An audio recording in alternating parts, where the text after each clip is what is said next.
Bu sual çox verilən suallardan biridir. Ona qısa olaraq cavabını deyə bilərik ki, Qədr gecəsi həmçinin də Qurani-Kərimin nazil olduğu gecədir. Yəni Allah Taala belə deyir, gecələrə baxıb və ən üstün olan bir gecə ki var, Qədr gecəsi, həmin gecədə məsləhət verib Qurani-Kərimi nazil edir. Sual oluna bilər ki, yaxşı, nəyə görə Allah Taala bütün bu qədər ki gecələr var idi, o gecələrdə yox, məxsusən Qədr gecəsində Qurani-Kərimi nazil elədi?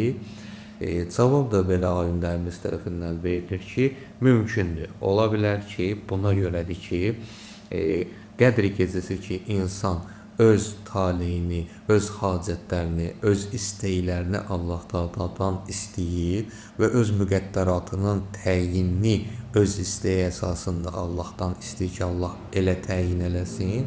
Burada Qurani-Kərimin nazil olmasının mənası budur ki, yəni Allah Taala demək istəyir ki, sən öz taleyi başqa heç bir şeydə, heç bir şəxsdə yox, Qurani-Kərimin göstərişləri əsasından uyğunlaşdırıb Allahdan istə. Yəni Qurani-Kərim insanı nə cür təqdim eləyirsə, insan necə olmalıdırsa, yəni Qurani-Kərim nə cür tanıtdırırsa, sən də Qurani-Kərimin tanıtdırdığı insan olmağı Allah Taala'dan istə. Ona görə Qədr gecəsində nazil edir. Çünki Quran insanların hidayət kitabıdır. Quran insanların yol göstərən kitabıdır. Quran insanlar üçün şəfadır.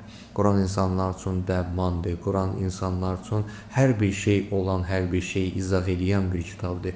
Bir çox şeylər ki, Qurani-Kərimdə var, insanın xoşbəxtçiliyi də Qurani-Kərimdə olduğuna görə hər bir şey ki, insan belə deyir, Qurani-Kərimdə var və Qurani-Kərimi də Allah Taala lütf eləyib, rəhm eləyib, bizim üçün, biz bəşər üçün, biz insanlar üçün nazil edibsə, o gecənin əməllərindən, zikirlərindən, dualarının, dua olan əməllərindən biri də budur ki, Qurani-Kərimi başımızın üzərinə qoyub, bir-bir məsumların, 14 məsumun adlarına and verərək öz hacətlərini istəmək və bağışlanmağımızı diləmək. Mənası budur ki, Qurani-Kərimizi biz başımızın üzərinə qoyuruq ki, yəni Allah Taala ilahi, sən bizim xoşbəxtliyimiz üçün hər bir şey olan bu kitabı, içində hər bir şey olan bu kitabı ki, bizim üçün nazil eləmisən, biz bu kitabı bu gecədə əzəmətli, kəramətli, bərəkətli bir gecədə öz başımızın üzərinə qoyuruq.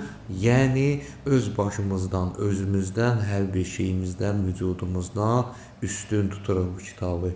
Yəni, dəyər veririk bu kitaba. Sən də ilahi bizlərə bu kitabı və xatir dəyər ver. 14 masumə xatir dəyər ver.